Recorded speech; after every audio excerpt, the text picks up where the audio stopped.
great work of the Hermetic art is, before all things, the recreation of man himself by means of transmutation. He will teach that a God source does exist and that all the concepts of one God in every religion are speaking of this same energy source of which all things are made. The Hermetic view of God is that absolutely everything that is, was, or will be collectively makes up what is called the All. Rather than the All being simply the sum total of the universe, it is more correct to say that everything in the universe is within the mind of the All. Since the All is looked at as mind itself, or a unified field of pure consciousness, a thinking energy from which everything in existence is made, energy and matter are one and the same. All the ancient cultures had a very thorough understanding of this universal thinking energy. The concept of a life energy inherent in all living beings is a universal archetype appearing in many religions, mythologies, philosophies, and belief systems, and they each have a name describing this omniscient, omnipotent, omnipresent, and omnibenevolent supernatural creator known as here of the universe. The Hindus call it prana, Polynesians mana, Egyptians ka, European alchemy, and Wicca call it the ether, and Hitler and the Nazis call it brill. But the most commonly known is the Chinese concept of qi, around which Eastern practices like qigong, tai chi, and yoga revolve. There are also a number of scientific terms for this energy, or aspects of it. The most significant to us, however, is in the field of quantum physics, where this infinite intelligent energy is called the quantum motion. Numerous tests have proven that it has some very interesting characteristics, including the fact that the laws of physics do not apply to this subatomic energy. In the quantum motion, there is no time, no past, no present, nor future, only the now, and a multitude of other experiments show that there are many other mind-bending metaphysical phenomena that display by it as well. It is capable of instantaneously teleporting itself, or it disappears from its immediate location and at the same instance appears in another. It exists in multiple states and places at the same time, showing not only can it be in two places at one time, it has to be. It is moved and shaped by our observations and intentions and reacts to our thoughts and emotions. In fact, the laws of quantum physics tells us that we live in a participatory and holographic universe where thoughts are things and consciousness creates. Thus, we are all co-creators of our own realities and destinies. This means that we have all the power we need to create all the changes that we choose in our lives and in our world. And it is through this field of consciousness that together we create the healing or the suffering, the peace or the war. These experiments have shown conclusively that we interact with the quantum motion, whether we know it or not, and whether we want to or not. So could we do it intentionally? Or according to the ancients, the answer is yes. The pursuit of establishing a connection with this divine energy source is called mysticism, and is defined as the pursuit of communion with, identity with, or conscious awareness of an ultimate reality, divinity, spiritual truth, or God through direct experience, intuition, instinct, or insight. Also, according to these ancients, we have the ability to harness and control and use this universal energy in a variety of different ways that range from telekinesis and levitation to astral projection and even spontaneous healing. Many religions and philosophies believe that it is only through mysticism that the latent abilities in man are released. Almost all religions have a mystical path, including Christianity, and those throughout history who were successful in their mystical pursuits were called mystics, shaman, magi, high priests, kahunas, and brahmin, and were able to perform natural feats that we in the Western world would consider to be magic. In this new age enlightenment we are about to enter known in astrology as the age of Aquarius, we human beings will not only learn about this universal thinking energy God source, but also the amazing truth of what we are really capable of. We are to begin the mastery of these things, which will begin with the mastery of oneself. This is mankind's next stage to master in its evolution to the divine God-man he is. Just like the ascended masters of the past, during this period of time, the secret esoteric hermetic principles that have been hidden from the masses for millennia by secret organizations will be shared with and practiced by all. The Kabbalion is a book that was published anonymously in 1908 by a group or person under the pseudonym of the Three Initiates. It claims to be an elucidation of an ancient, unpublished hermetic text of the same name, and to be the essence of the teachings of Hermes. In it is described as 7 hermetic principles. These are the principles of mentalism, vibration, correspondence, polarity, rhythm, cause and effect, and gender. Though they are all important, I'm going to focus briefly on the first 2, mentalism and vibration, because I believe an understanding of these 2 principles combined with an understanding of this God source is really going to be the key to you beginning to understand and believe in your own God-given divinity. And your belief is the master key to unlocking your full potential. In the beginning, as the religions of East and West so strikingly agreed, was the word meaning the vibration of sound.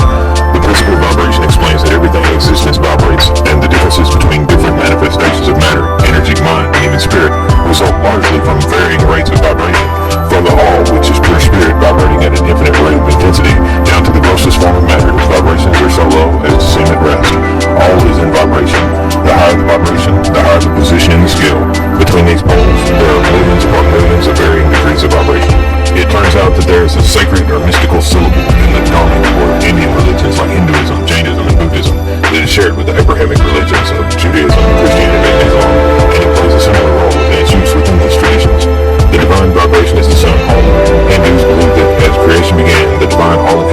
consciousness took the form of the first and original vibration, manifesting in the sound Om. It is the sound of creation and symbolizes the manifestation of God in form. In most of these religions, it is typically recited after prayers, and in Arabic, Amen simply means, so be it. The principle of mentalism embodies the truth that all is mind. It explains that not only are our own minds powerful creating tools, but the all may be considered and thought of as a universal, infinite living mind. It also explains that all the phenomenal world or universe is simply a mental creation of the all. This law also states that the holographic memory of the human genome enables our DNA biocomputer to form images of biostructures holographically, and that the universe is a mental creation of all of humanity, that is, the collective human consciousness. Our reality, then, is the projection of the collective consciousness onto a specific range of frequencies that is made in such a way that everyone sharing the experience accepts that same experience as real. Our holographic reality is nothing more than a dream from which we are all starting to fully awaken. A gigantic network of Akashic energy from which everyone accesses the same data simultaneously and in real time. The differences between the manifestations of the physical, mental, emotional, and spiritual result simply from different levels of vibrating energy or frequencies. So while the feelings of fear, grief, and despair vibrate at very low frequency, the feelings of love, joy, and gratitude vibrate much quicker. Although most frequencies exist outside of our normal range of perception, all can be perceived as both colors and sounds. So the color blue is also heard as the musical key of D, which vibrates at 587 Hz. But what is more interesting is that if a frequency is vibrating fast enough, it's emitted as a color of light. The occultist, alchemist, philosopher, and mystic Alexander St. Ives was one of the most influential spiritual teachers or philosophers of France in the 19th century. He wrote several works and manuscripts. His last was an enormous work published in 1903 called The Archaeometer. The book explores the value of various philosophical, scientific, occult, and religious systems and their place in the universal tree of science or tradition, and it was intended to be the key to all religions and sciences of the ancients. Archaeometer is the measurement of the archi, or the universal cosmic force, of which the Hermeticist speaks. It is a process, a key, which makes it possible to penetrate the mysteries of the word or vibration. It is a measuring instrument of the first or primary principles of the manifested universe. It shows how the original Atlantean alphabet translates into the material, the word, form, color, smell, sound, and taste, the key to all religions and the sciences of antiquity. It is a universal canon or guide which points out the relationship between astrological indications, tones, smells, letters, and colors, where the musician finds therein the color of tones, the writer the tone character of letter, etc. When two frequencies are brought together, the lower will always rise to meet the higher. This is the principle of resonance. A great example of how vibrations affect forms is found in the work of Dr. Masaru Emoto. Because water is the most receptive of the four elements, Dr. Emoto figured that water might respond to thoughts, and since 1999 he has published several collections of photographs and explanations of his amazing experiment findings. In his vast array of experiments, Dr. Emoto has utilized numerous variables, including a variety of different water sources and modes of inducing vibration. In one experiment, he printed out words, and then he takes the various words to bottles filled with distilled water. He left the bottle of water out overnight. He then photographed the water with a dark field microscope the next day. The first word used was the Japanese word for thank you. The result was the formation of a beautiful crystal structure. The bottle labeled, "You make me sick, I want to kill you," produced a murky yellow sample that resembled pond stone. When you give your thought to something, you alter its molecular structure. Your conscious and unconscious thoughts are creating the universe that you're sitting on. Thoughts become form. They say the hard science of how our thoughts affect water molecules is unknown, but what we do know is that about 70% of your body is water, and so our thoughts can alter the molecular form of water. Imagine what our thoughts, especially negative, are doing to our bodies every day. Using the principle of resonance, we can actually increase the speed at which the molecules in our bodies vibrate through our thoughts of love, joy, and gratitude. Christy Marie Sheldon, founder of Love and Above, woke up one day with the ability to read and communicate with people's energy fields or auras and tell them what is holding them back in life. According to Christy, the key to manifesting and attracting what you want lies in overcoming the hidden or endless blocks that lurk within your energy field and subconscious mind. According to Christy, it all starts with your personal vibration, and the sole reason why you're where you are is because you're vibrating at the average human level of 207 on a scale that reaches 1,000. However, the good news is that you do not need to reach 1,000 to reap the benefits. All you have to do is raise your vibration to the level of love or above, which is 500. At 500 and above is where love, joy, and abundance are all easily within your grasp. Once you're vibrating at this level, you'll become a magnet for the things you truly want.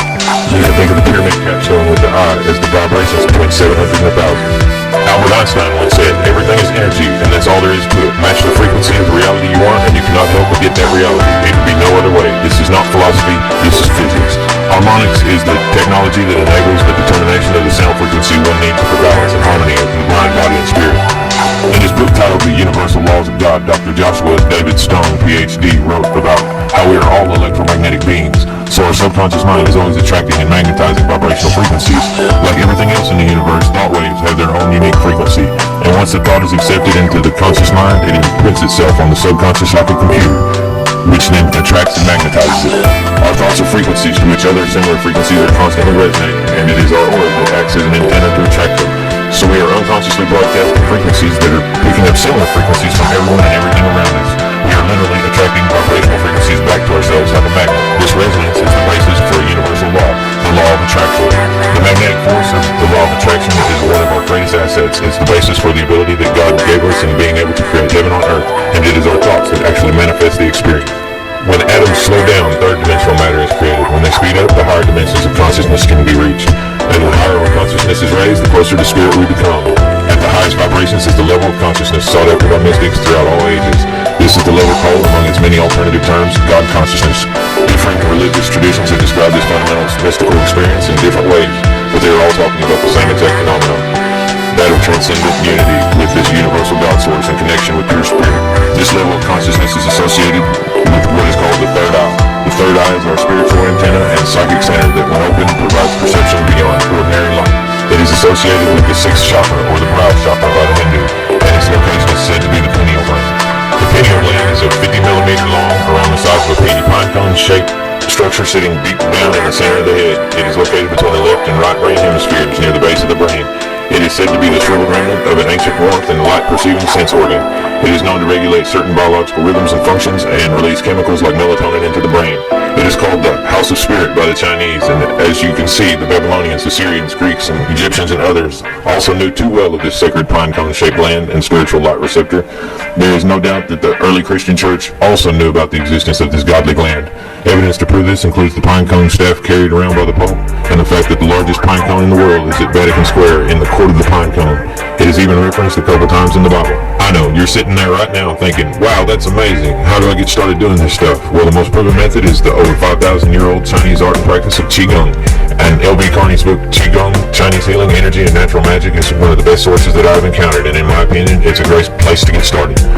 The term Qigong is used to describe various Chinese systems of physical and mental training for health, martial arts, and self-enlightenment.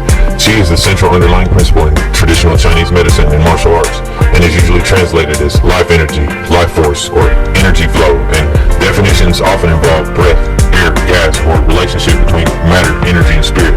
Gong is often translated as work or practice, and definitions include achievement, results, skill, mastery, and accomplishment. The two words are combined to describe systems and methods of energy cultivation that are designed to cultivate and balance life energy. In short, Qigong is the study of this universal thinking energy, and it is a discipline that emphasizes learning how to deliberately harness, develop, manipulate, and utilize this form of intrinsic energy that is within living organisms, including your own body. The method and ultimate objective for the practice is depending on the practitioner. From my research, I've identified two basic guidelines that seem to be the general rules that most esoteric traditions and religions appear to follow concerning connecting to this universal energy. At risk of oversimplifying the process, it appears that one needs to live what I call an energy affirming, or including proper diet of raw, fresh, energy-rich foods, hydration, regular exercise, meditation, and breathing techniques used for acquiring, building, and the moving of this energy, as well as a vibrationally positive, including positive thoughts, emotions, feelings, and actions like love and kindness and compassion that keep you vibrating at a higher frequency lifestyles that will eventually allow you to vibrate at the frequency of pure spirit. The ancient mystics understood, and modern experiments have proven, that the single most powerful force in the universe lives within each of us. And if the particles that we're made of can be in instantaneous communication with one another, exist in two places at once, live in the past as well as the future, and even change history through choices in the present, then we can too. The only difference between those isolated particles and us is that we're made of a lot of them, held together by the power of consciousness itself. Be the change that you wish to happen. We are being given our final warnings and opportunities to do all we can to emerge from the despair of the old dark order and into the new future of light. The only way to achieve this is to recognize the pitfalls of the Luciferic influence and live our spiritual ideals in deed as well as in thought. In order to facilitate the transformation, we must resist the urge to identify those who would seek to control us as hopelessly evil. We must recognize the system for what it is and seek to change it in a loving, positive, and balanced way. Even at the highest levels of the Brotherhood elite, the most misguided of the Illuminati are not immune from the effects of the global reawakening. It is those who are most imbalanced towards negativity who have the greatest positive potential. If just one of these elite Luciferic controlled minds is returned to its natural balanced state, then virtually the entire process could be reversed overnight. This is a potential, and any potential is possible. It all depends on how much energy we channel into that potential to make it a reality. Don't allow the further decline, or the consequences may be disastrous. Always be true to yourself first and foremost, and see beneath the veil of deceit. Remember, these people kill or cause people to be killed for profit, pleasure, and power. No one is inexpendable, and most of the executives of these hidden agendas are entirely unaware or willfully ignorant of what they're really being used for. The coming transformation to a unified, multidimensional Christ consciousness will affect everyone, the Brotherhood included. We can only be controlled if we allow ourselves to be so. Nothing is impossible. We are the vehicles for the divine consciousness. We are the creative hands of God. It is up to all of us, and that includes the Brotherhood, to reevaluate our position, for we cannot escape ourselves and the karma we create. The biggest obstacle in overcoming this conspiracy is information. The most important thing to do is continue educating yourself and start awakening others to the global conspiracy. Utilize the internet, for at no other time in our history have we had the capability to spread information in such a rapid fashion, but the window of opportunity will not be open for much longer. Educate your friends, family, neighbors, and co-workers. Send this video to everyone you can. Burn and post your own copies. I hereby give permission, and give them to everyone you know. When your friends ask where you attained it, simply say that someone loved you enough to give you the gift of truth, and ask them to do the same. The fate of the world is in your hands, and I sincerely hope this video inspires each of you to wake up and to reach your fullest potential, because you are all amazing creatures. Be good to yourselves and others. Follow your heart and always love. What happens is up to you. Love to you all.